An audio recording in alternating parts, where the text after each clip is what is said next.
Hey there, we are taking a look at Blackguards today. Yes, Blackguards. Not Blackguards, don't say that please. Blackguards.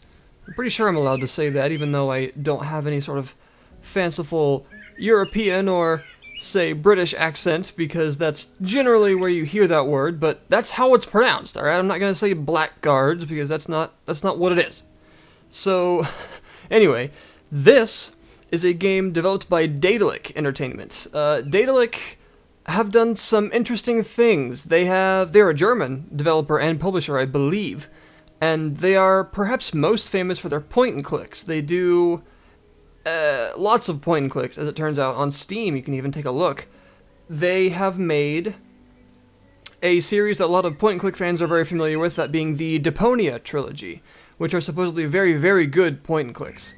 They have also made a few other things. I'm not sure if they made Journey of a Roach or if they just published it, but that is there. And they have also made a couple of games, that being two very, very good point and clicks, by the way, in this universe. That being Die Schwarze Auge? Die Schwarze Auge, yes, The Dark Eye.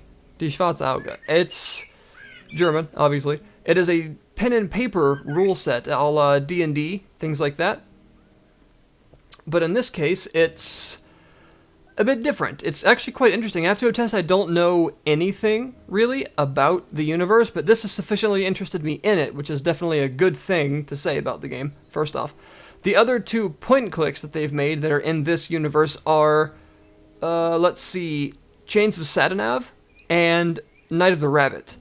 And those are also quite good and set in this universe. So right off the bat, this strikes me as a universe that they, meaning the developers, are quite interested in and have a lot of respect towards, and are obviously good at making games in, it seems like, with respect to the universe. So, just take a look at this right away. This is actually very point-and-click-esque. Blackguards is not a point-and-click game, however. It is a tactical RPG, very old school. And this is the town screen, so let's just get into it. There are several towns in this game, lots of them, as it turns out, and they all are represented with a screen similar to this one, where you can look around a little bit. You don't actually control any characters to roam about in the town, but you are presented with various things to click on. So right now, these are my characters on my party, my created character, and this crazy dwarf guy who is apparently obsessed with the dragon, and this womanizing mage that is of a race called Alanthin, which seem to be a mixture of maybe Arabian and Italian reference, kind of. It's very strange. It's hard to put a finger on, really, but yeah. I'm a mage, also. My character, he is a mage. So right now what I'm going to do is sell some stuff because I'm carrying too much. So let's just go to the smith here. And as you can see, this game uses a currency system involving 3 coins, but it works a little bit differently than you might be used to from, say, Guild Wars 2 or Dragon Age Origins or other games that use this sort of 3 coin system, whereas usually the copper is the least, and 100 of those is turned into 1 of the silver, and 100 of those is turned into 1 of the gold. In this case, it's actually 10.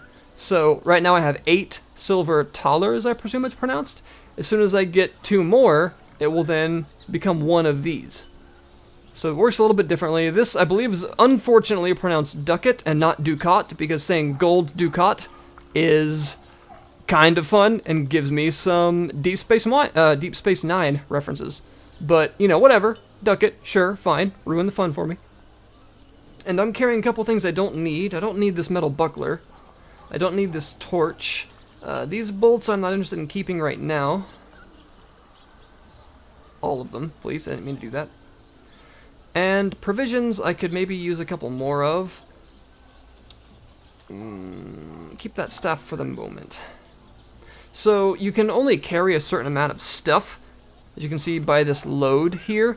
And interestingly enough, if you exceed that, it doesn't stop you from getting stuff, but it debuffs your party in battle, so they can't act and move as effectively, basically, which is pretty interesting.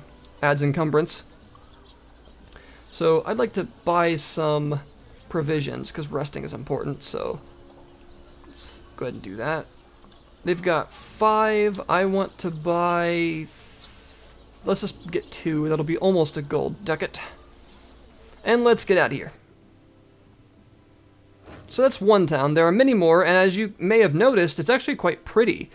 Texture quality-wise, the game is definitely a mixed bag, but aesthetically, they have a nice art style with things that are somewhat dark, almost gothic themed, which seems to be a kind of theme of the Dark Eye universe in general, as well as this sort of glow about everything. Lots of nice lighting and particle effects in this game, and that extends to the combat as well. So let's just go ahead and get into the combat, I guess. And right now I need to go to this place, so here we go. Boop. La da, do do do, do do do do do do, lee lee lee lee lee lee lee. Come here, or I'll break her shapely neck! Crack! It'd be nice if you wouldn't do that. Fast enough, we can stop them before they kill Bellarita. And if we're not, then we'll return the favor. Oh, jeez. Alright. Oh, God. Alright, we have to pass the second bridge within 5 combat turns. But I can still win the battle if I just kill all of them. So here's the battlefield. As you can tell, it's very SRPG-esque. Strategy RPG. And it is hex-based. Now, there are various items. If I hold V, it will show me items I can interact with. And in the case of these, I can just break them, but as you can see there, they were in a tower, and characters can walk up and tip them over. You can do that as well. It is not just the enemy that is capable of doing that. So what I'm going to do is move my guys forward. Ow, there's a trap there I did not see because I didn't have the proper perception skill. Now, this blue field is the field that they can move and still be able to take another action after that, like say attacking or casting a spell, so I'm going to use him to do that. And the white field is sort of a dashing thing to where if they move, they can't take any other action besides that move. But of course you can go farther that way. So I'd like to cast an AoE spell with him, because he has one. This here, the Ignisfero Fireball. All the spells in this universe have very interesting names. Ignifaxius's Burst of Flame. So as you can see, there's this sort of skill rosary that pops up when you right-click, which is very interesting. Each character has their own. And it allows me to do everything the character can do. Use objects, attack, which I can also do by just clicking on an enemy when I'm next to them, as well as cast spells of various sorts that I happen to have. So right now, I'm going to cast this Fireball. Now, I think I can cast it here, even though it won't hurt anyone if I am successful at casting it, which I have a 69% chance to do because I don't have a lot of skill points in that particular spell for him. Then hopefully it should break all of these at once, and I don't have to waste a bunch of turns to get through them. There we go, it's successful, nice. And that also, there are lots of battlefield interactions, and in this case, that's going to leave these fiery paths here, fiery patches, and people stepping through those will actually take damage from it. So, yeah. Alright, gotta move forward. You see the order here of dudes, and this is important. This marks the end of a turn. So as soon as this guy goes, right now, that's the last, and now turn 2 starts, as you can see. So I've got to hurry this up. I don't actually have to kill all of these guys, I assume, but of course, that does make it a bit more difficult to, get through. I'd like to wait for that fire to go down, since of course I'm going to be getting beaten on by these guys, and I don't want to take any more damage than I have to get through, but I also can't wait that long, so let's see. Got the best chance of hitting him. If I use Power Blow, I still have a pretty good chance. So that's one of his skills. It adds damage, but it gives me a less a smaller hit chance. So let's just try and smack him. Boom! 13 damage. Alright, very nice. So they've boxed me in here, preventing me from really moving at all. But that's not the worst thing. He does have a spear, which means I can actually attack him or him, because these spears have a range of 2, and since he is a dwarf, I can actually reach over him with the spear and attack people behind him, which is really interesting. This works for cover as well. There are cover that is sort of medium cover that isn't super tall, that you can reduce your hit chance behind, but if you're a dwarf, it's basically like having full height cover because you're so short. So that's actually really interesting. I think it's neat that they put that little feature in the game. Now he's got 7 health, which means I know I can kill him if I hit him with the level 1 of this fireball, because it does 8 damage. So, boom, you're dead. That did the job. Now obviously I don't need to kill all of these guys, but I'm wanting to thin the herd a little bit so I won't keep getting beat on a whole bunch. So I've got a couple of powerful spells. I've got this fairly weak cold spell that debuffs them, as well as a pretty powerful bolt of flame that I'm skilled into a bit more with this guy, so I have a better chance of hitting. And kaboom. Nice. So this is how the battle system works. There's a lot of fighting in this game. If you don't like the battle system, you're probably not going to like the game, unfortunately, because this is most of the game. That's just how it is. This is the game. Like, there's more to it. There's dialogue. There's those town scenes. There's actually quite a lot of dialogue.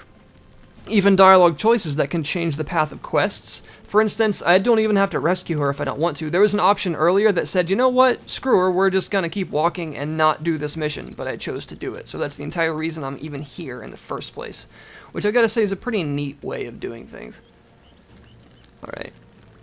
I still need to do some damage, but I'm gonna move this guy forward as far as I can without stepping into that. And then fireball him, because again, he's got 7 health, so I can kill him with one of these. There we go. And my mage guy is gonna make a run for it down to here.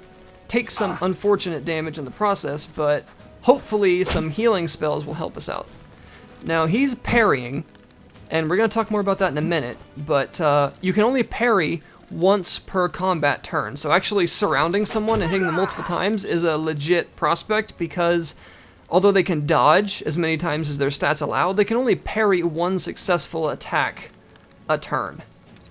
So I'm running out of time here. I need to get through these guys, so I'm gonna try and boom, power blow him. I'm not sure if I have to get all 3 of my people past this point quickly in order to win or what. So I'm basically just running as fast as I can to get there because I'm running out of time.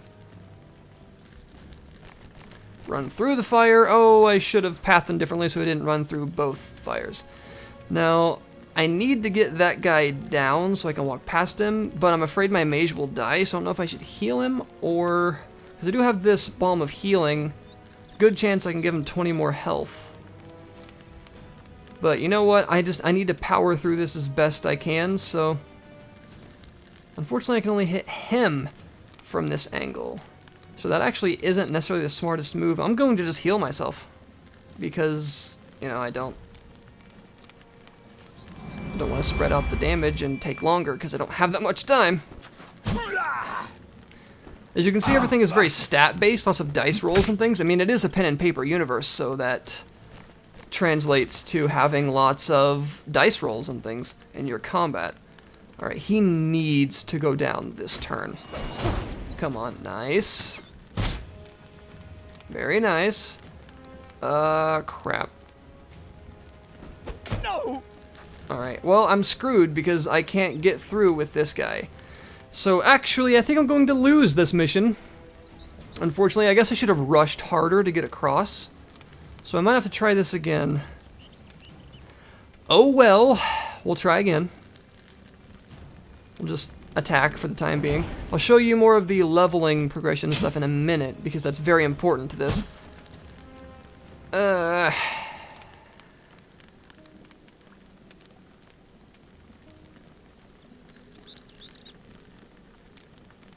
Welp. Bellarita. That's pretty gruesome. So I guess what I could do is load and try again, or just hit the try again button. But first, I'm actually going to load so that I can show you the character progression, which is obviously very important in an RPG.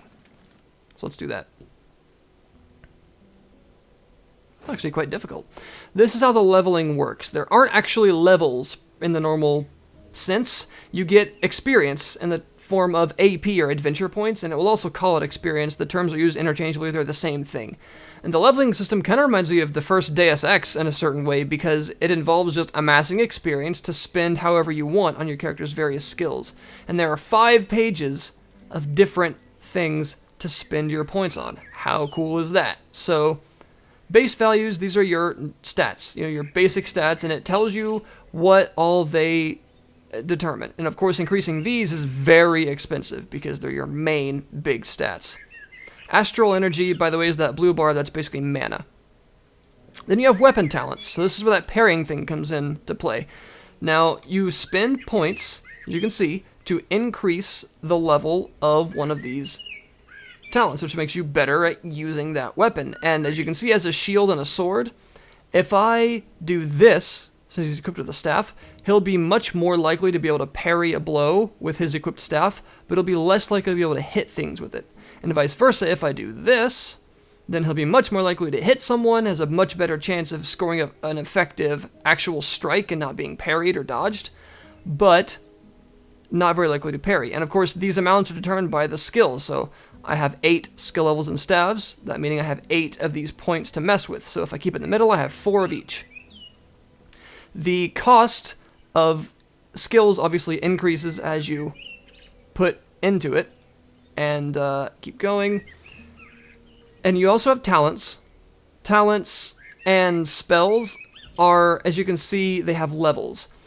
They're determined a bit differently. In the case of these talents and spells, a certain number, so 0 at 0 points, meaning you actually have it unlocked. The first effect is chosen, so let's say willpower. When I just have it unlocked and just at 0 points, this is what happens. Then, once I put 8 points into it, level 2 activates. And then, 5 points after that, so 13 and 18, or level 3 and 4 respectively. There are trainers you can find that will allow you to actually unlock these. For example, I know of a trainer that let me get animal lore in one of the earlier places, one of the earlier towns, which allows me to see the health and hit chance of beasts, of low-level beasts, which is very nice, because otherwise I didn't know, like, how dead they were, or how accurate I was with my spells and attacks on them. And it costs, like, for example, even though the first level in one of these only costs 6 AP, to actually learn it cost me 40 AP, and then 6, and then 14, and then, on and on. Spells work the same way. There are all kinds of spells. Most of these I don't have, obviously. You can find trainers and spell tomes to learn them, but spell tomes work interestingly in that they're very valuable at first, but the more characters you allow to learn the spell that it teaches, the less valuable it gets in terms of reselling it and things like that. So I can unlock these, and then, again, at 0, 8, 13, and 15 points, it unlocks a level of the spell. And it also increases the effectiveness of the previous level. So if I were to put a point in this Burst of Flame spell, the level 2 chance of success would go up a little bit. It's at 74 right now. And it would actually go up, but then once I actually got to 13 points in it, it would unlock the level 3. So it isn't just to get to the next level of ability. It's not like the points are useless until you reach that threshold. That's just the big sort of threshold to reach. And of course, as you can see here, at level 4, the attack actually becomes a cone spray of fire instead of a ball of fire. And that is actually a pretty cool example. Cold Shock at level 4 affects the entire map of enemies in one cast. So as you can see, these spells don't actually stay exactly the same as you level them. Wrath of the Elements targets a single enemy at level 1, targets an AoE at 2 and 3, and probably a bigger AoE at 4. And so on and so forth. These spells, there are lots of them, they all have very fun names, kind of reminds me of playing Invoker in Dota. And don't let me do that, by the way. And as you level them, they increase their effectiveness and unlock different sort of effects and targeting characteristics. And then you have these special abilities, which are actually passives, and these all have to be learned basically via trainers and things. And these involve all sorts of different moves, like, say, Power Blow, the skill that you saw my dwarf using. He happens to have learned that, so any ability with the power blow effect on it, which would be these types of weapons, he can use that. And of course, as you can see, you also have prerequisites for actually being able to learn them in the first place stats-wise, and then finding a trainer and having the AP to teach you. So that's how these work. Again, these are very expensive because they're passive, you know, they're active all the time. So yeah, that's how that works. So this game, in my opinion, is crafted with a lot of love. It shows.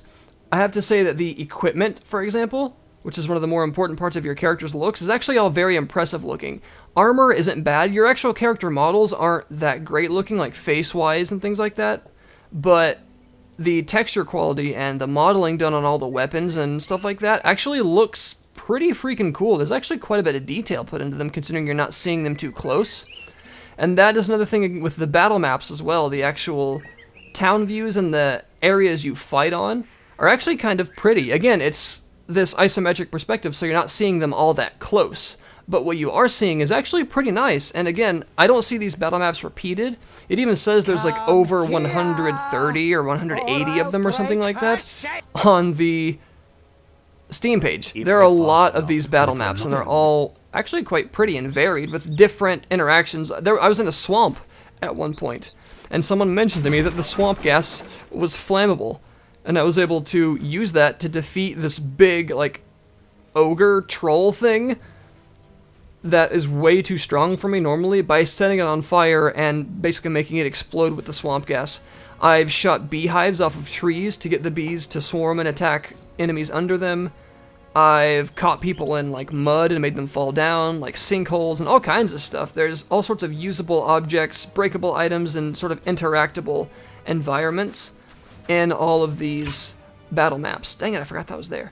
Which in my opinion is very cool and shows, again, the fact that this was obviously crafted with care.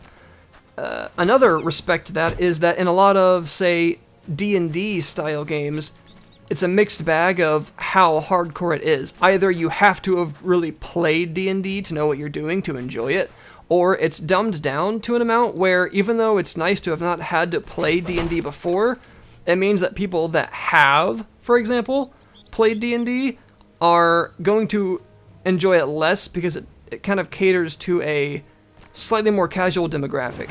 And this, in my opinion, does that perfectly well because what it actually does is allows you to say, you know what, I want my stats on the character I create to be put on there by themselves. To do it for me because I don't know a lot about the Dark Eye universe, I don't want to gimp a character. But if you want, you can say, no, I want to make my character from the start, stats and all. So it actually caters to both audiences, and that's really cool. That is a very, very solid way of doing things, in my opinion. That tells me they care about, dang it, they care about this universe, and they care about what it represents, I suppose, to them, in a way.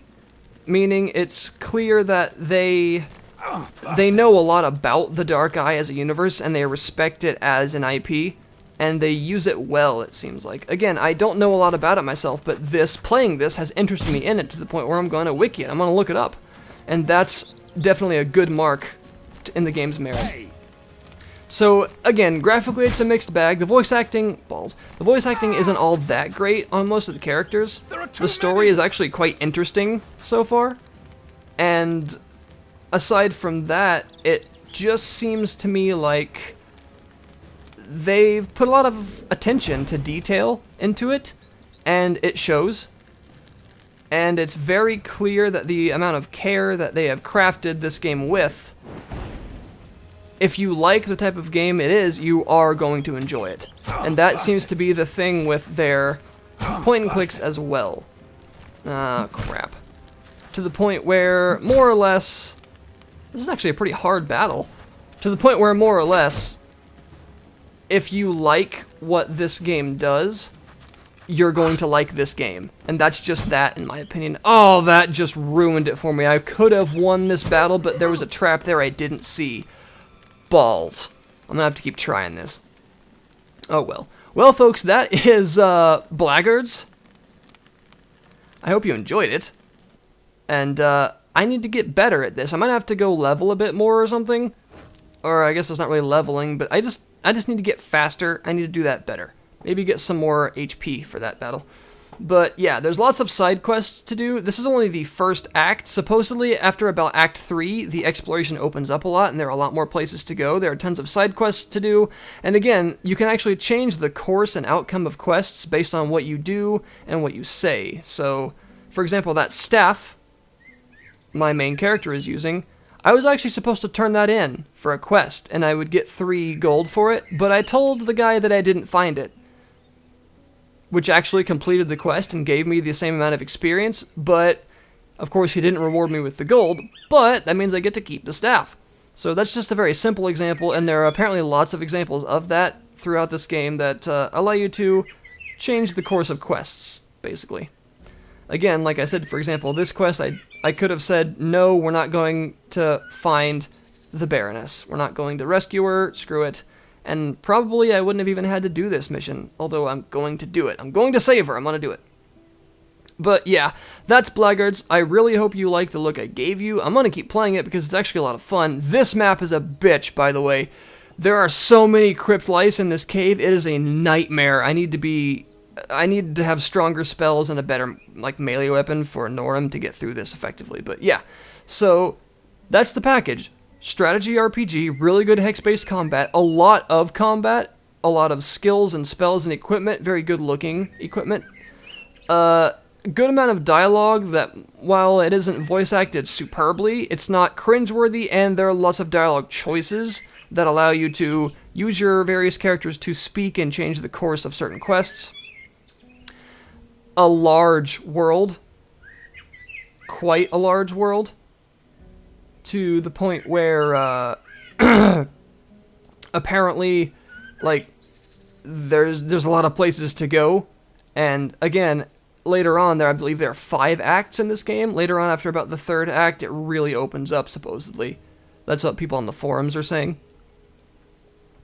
And other than that, I suppose the only caveat I have is that it's not personal, but it's just an observation. It's a lot of combat. If you don't like the combat system, you're gonna have a hard time. I love it, personally. There's a lot of variety in it, but if you don't like the sort of turn-based tactical, like Final Fantasy Tactics or Ogre Battles or stuff like that, you know, strategy RPGs. Only this is a more Western style, but you get the idea.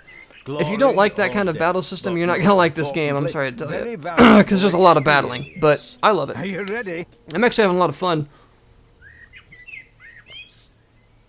We can hardly wait. Yep. Bow, please be so kind and give the new players a little sleeping draft. And that's the gist of this game right there. What have I just gotten myself into?